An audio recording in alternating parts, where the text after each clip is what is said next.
그리고 이 도시에선 포도주와 알코올 음료의 판매가 단연 수위를 차지하고 있던 터라 카페들은 전부터 쌓여있던 많은 재고들 덕택에 전과 다름없이 고객들에게 마실 것을 댈 수 있었다. 사실 사람들은 많이 마셔댔다.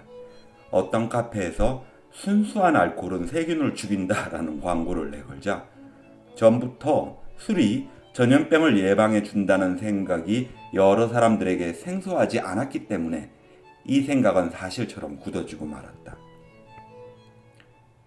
매일 밤 2시경에는 카페에서 몰려나온 꽤나 많은 수의 주정꾼들이 거리를 가득 채웠는데 그들은 서로 낙관적인 얘기를 한껏 주고받았다. 그러나 이 모든 변화가 어떤 의미에서는 아주 유별났고 또 너무나 재빨리 이루어졌기 때문에 그런 분위기가 정상적이고 오래 가리라고 생각하기는 어려웠다. 그 결과 여전히 사람들은 저마다 개인적인 감정을 가장 중요하게 여겼다. 시의 문이 폐쇄된 지 이틀 후 의사 리웨는 병원에서 나오는 길에 코타르를 만났는데 그는 아주 흡족해 보이는 표정을 지어 보였다. 리웨는 그의 안색이 좋아졌다고 축하해 주었다. 그래요? 건강이 아주 좋습니다, 의사 선생님. 그렇지만 그 망할 놈의 패스트를 어떻게 해야 하죠?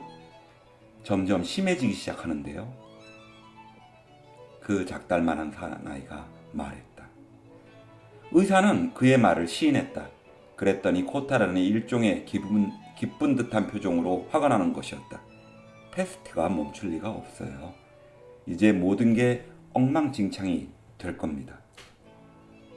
그들은 잠시 함께 걸었다. 코타르는 자기 동네의 어떤 큰 식료품 가게 주인이 비싼 값으로 팔아먹을 욕심으로 식료품을 저장해 놓고 있었는데 발병한 그를 병원으로 데려가려고 온 사람들이 침대 밑에 쌓여있는 통조림을 발견하게 되었다는 얘기를 해주었다. 그 사람은 결국 병원에서 죽었지요. 패스트가 어디 물건값을 대신 내주나요? 코타르는 이렇게 전염병에 대해 많은 얘기를 했는데 그 중에는 사실인 것도 있고 꾸며댄 것도 있었다. 예를 들어 어느 날 아침 시내 중심가에서 패스트 증세를 보이던 어떤 남자가 정신착란을 일으켜 밖으로 뛰어나가더니 처음 만난 여자에게 달려들어 껴안으면서 자기는 패스트에 걸렸다고 외쳐댔다는 것이었다. 제기라. 코타르는 단호한 주장에 어울리지 않는 부드러운 목소리로 덧붙였다. 우리는 모두 미치고 말 겁니다. 틀림없어요. 또한 바로 그날 오후 조세프 그랑은 마침내 자신의 개인적인 비밀 얘기를 의사 리웨에게 털어놓았다. 그는 책상 위에 놓인 리웨 부인의 사진이 눈에 띄자 의사를 빤히 쳐다보았다. 리웨는 자신의 부인이 시외의 어떤 곳에서 치료를 받고 있는 중이라고 말했다. 어떤 의미에서는 다행스러운 일이지요. 그랑이 말했다. 의사는 그건 틀림없이 다행이며 자기는 단지 아내가 낫기만을 바랄 뿐이라고 대답했다. 그랑이 말했다. 알겠습니다. 그리고 리에가 알게 된 후로는 처음으로 그랑은 즉흥적으로 말을 했다. 아직도 말을 골라서 하려는 기색이 보이긴 했지만 자신이 말하고 있는 내용을 오래 전부터 미리 생각해 두기나 했던 것처럼 거의 틀림없이 적절한 표현을 하는데 성공한 것이었다. 그는 아주 젊은 시절에 가난한 이웃 처녀와 결혼했다. 학업을 중단하고 일자리를 얻는 것도 바로 결혼을 하기 위해서였다. 잔느와 그는 동네 밖으로 나가본 적이 결코 없었다. 그는 잔느를 만나러 그녀의 집에 가곤 했는데 잔느의 부모는 이 말없고 멋대가리 없는 구혼자를 좀 비웃곤 했다. 그녀의 아버지는 철도원이었다. 그가 쉬는 날에는 사람들은 방 안 구겨진 창문 옆에 앉아 커다란 두 손을 넓적다리 위에 올려놓고는 생각에 잠긴 채 거리에서 움직이는 물체를 물끄러미 쳐다보고 있는 그의 모습을 발견하곤 했다. 어머니는 늘 집안일을 하고 있었으며 잔느가 그녀의 일을 도왔다. 잔느는 너무나 갸냘퍼서 그랑은 그녀가 길을 건널 때마다 마음을 졸이지 않고는 바라볼 수가 없었다. 그의 눈에는 차량들이 비정상적으로 거칠게 다니고 있는 것처럼 보였던 것이다.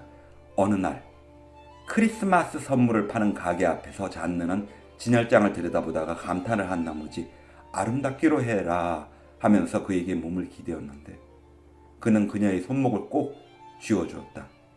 이렇게 해서 그들의 결혼이 이루어졌던 것이다.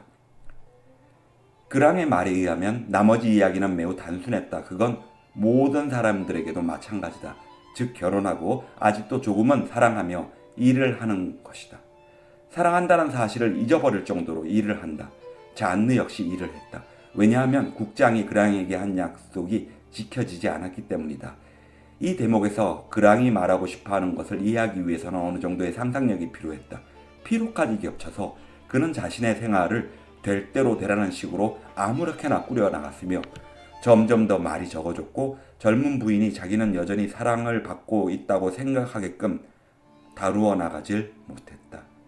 일하는 남자, 빈곤, 서서히 막혀가는 장래, 식탁 주위에 맴도는 저녁때의 침묵, 이러한 세계에 정렬이 발붙을 자리란 없는 법이다.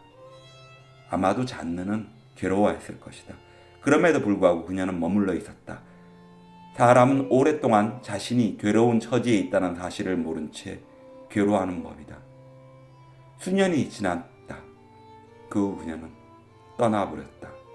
물론 그녀는 그냥 떠나가 버린 것은 아니었다. 저는 정말 당신을 사랑했어요. 그러나 이제는 피곤해졌어요. 이렇게 떠나간다는 것이 행복할 리는 없지요. 그러나 다시 시작하기 위해서는 행복하지 못해도 할 수 없는 일이지요. 그녀는 대체로 이러한 내용의 글을 그에게 남겨놓고 떠났던 것이다. 이번에는 조제프 그랑이 괴로워했다.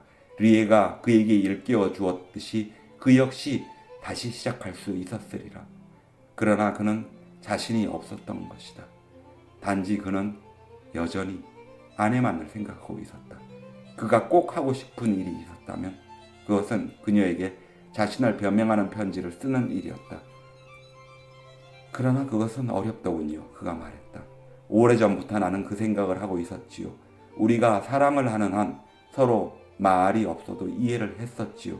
그러나 사람이란 언제나 사랑을 할 수는 없는 법이지요. 어떤 계기가 왔을 때 그녀를 붙들어 놓고 해야 할 말들을 생각해 두어야 했는데 그렇게 하지 못한 겁니다. 그랑은 체크 무늬가 새겨진 일종의 손수건 같은 헝겊에다 코를 풀었다. 그리고는 콧수염을 닦았다.